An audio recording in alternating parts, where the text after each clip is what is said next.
Почитувани пријатели, сречен поздрав ви испраќам на сите вас кои го гледате каналот Австралиски живот. Денеска од овде, од централното градско подрачје во Сиднеј.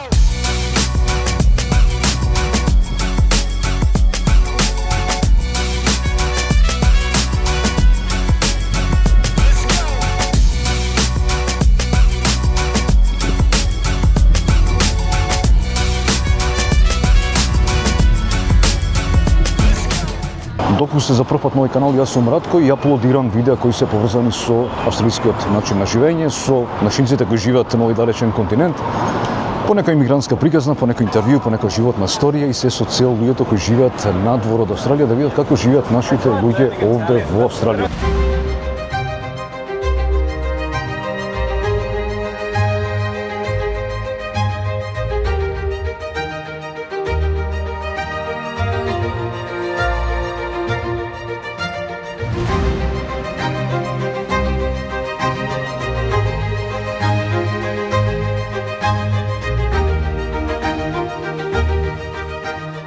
Ова зад мене оперската куќа во Сиднеј, најпрепознатливиот австралиски символ и архитектонско чудо.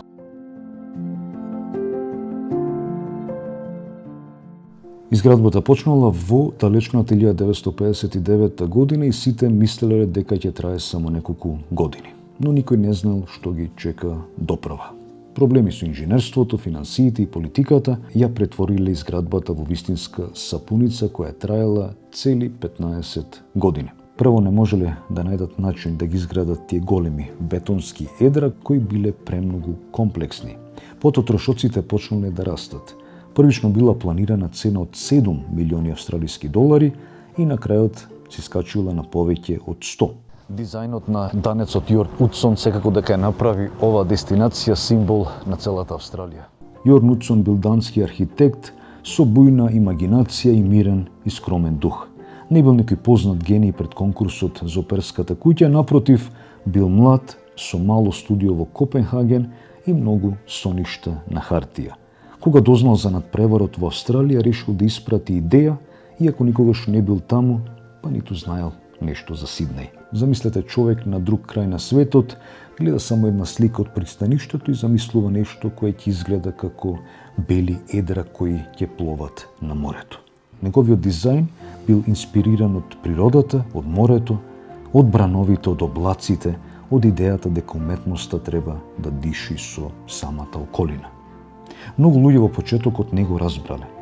Им изгледало премногу апстрактно, па дури невозможно за градба. Но токму тука се гледа неговата гениалност. Тој не сакал само зграда, туку едно сосем ново искуство. Сакал луѓето кои ќе ја видат операта да почувствуваат нешто посебно, гордост, восхит, мир. И кога конечно го добил проектот, Уцсон се преселил во Сиднеј со семејството. Работа со страст, и дење и ноќ, но со текот на времето притисокот растел, трошоците се зголемувале, владата се менувала, а јавноста станала нетрпелива. Во 1966 година, по низа несогласувања и скандали, Уцсон бил принуден да се повлече. Си заминал тивко, без да каже лош збор. И никогаш не се вратил во Австралија да ја види својата завршена опера. Години подоцна, кога сите сватиле колку големо дело создал, Австралија му се извинила. Во 2003 година му е доделена председателска награда за архитектура, а дел од операта денес се нарекува Уцсон Рум во негова чест. Во 1973 година конечно, по речиси цели 2 децении изградба, оперската куќа во Сиднеј е официјално отворена од кралицата Елизабета II. Тој ден цел свет зборувал за Австралија. Одеднаш една земја позната по кенгури и плажи добива едно архитектонско чудо кое ја ставило на мапата на светот. Денеска речиси половина век подоцна, оперската куќа не е само символ на Сиднеј, туку и на самата Австралија. Секој турист, секој документарец, секој филм, секој влогер ја користи оваа слика. Тие бели школки или бели едра кои буквално го гушкаат заливот. Но, за тој сеја исто една добра приказна за храброст, еден човек од Данска кој со својот сон на хартија го променил лицето на целиот град. Оперската куќа во Сиднеј сигурно дека не служи само за концерти, баш од ова место може да се наблюдува преубавото сиднејско пристаниште и секако дека едно место кое представува еден спој меѓу модерната архитектура и убавините на Сиднеј. Оперската куќа во Сиднеј не е само место каде што се одржуваат концерти, таа е многу повеќе.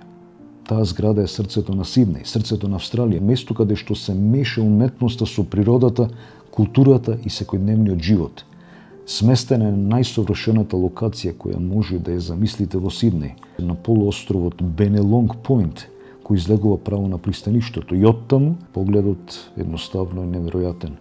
Од едната страна го гледаш мостот на Сиднеј, а од другата бескрајното сино море.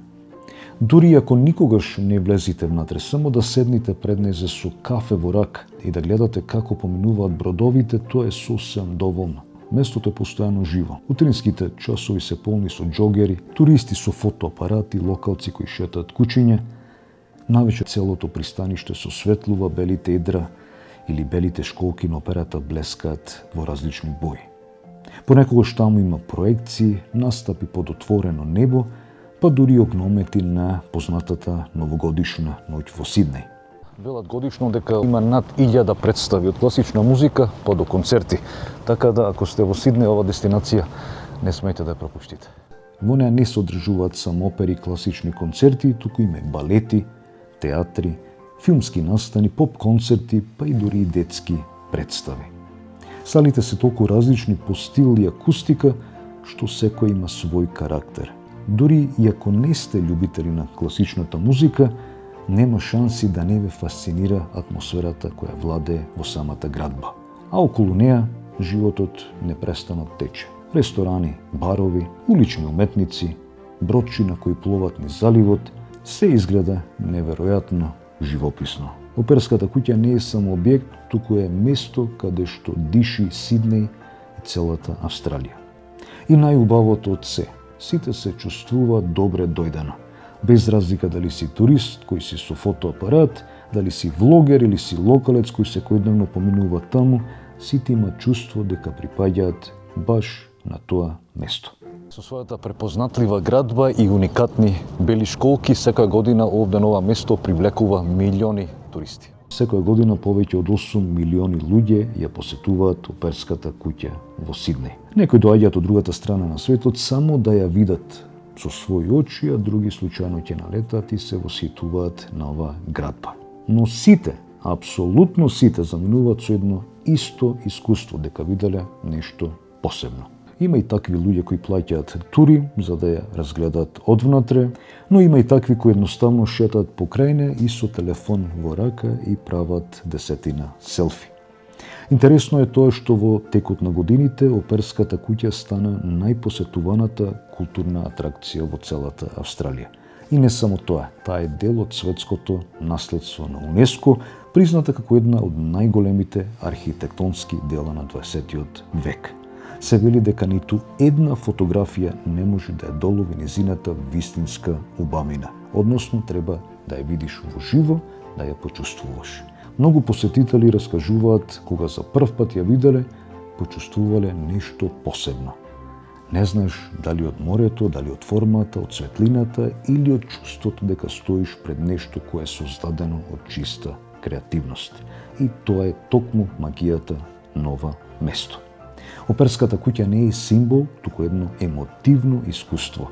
Незината енергија е заразна. Дури и ако не си љубител на архитектура или музика, не можеш да останеш равнодушен.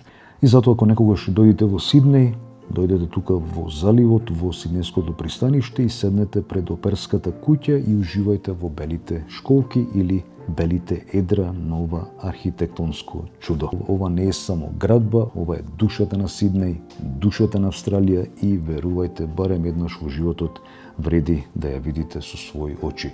Јас сум Радко Трајковски, ова е Австралиски живот и ве поздравувам сите до наредно видео.